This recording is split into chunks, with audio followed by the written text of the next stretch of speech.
Paul and Silas have been thrown into prison after having set free a woman who suffered from the ability to predict the future.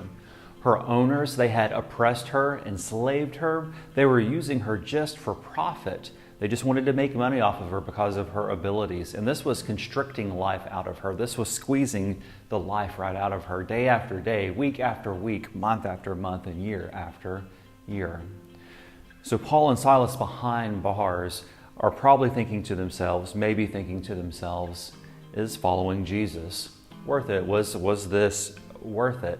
And I think that they probably think it is, because what they do in prison is they begin praying and lifting up prayers to God, and they begin singing hymns to God in sight of all of the other prisoners. It's an interesting way to handle an interesting situation.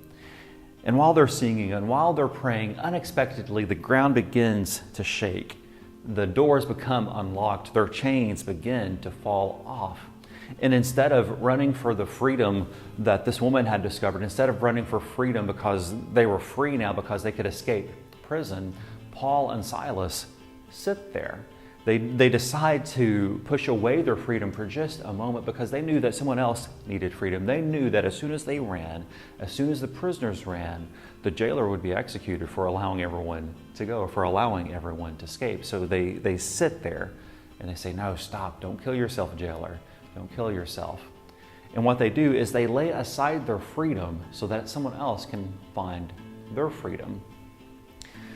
Now, we live in a world where we think freedom is having the ability to do whatever we want, whenever we want. And that's not freedom. I've seen plenty of people, including myself, who have done whatever they want, whenever they want. And really all they feel is chained up inside. Paul and Silas know something about freedom that we can really use for our lives today. They know that the best way to truly gain your freedom is by giving it away. Now, when Paul and Silas gave away their freedom in this moment, when they decided not to run, the jailer found freedom. And I can guarantee you, when Paul and Silas saw this jailer gain his freedom and saw his family gain their freedom when they turned to Christ, they felt freedom in a way that you can't even describe.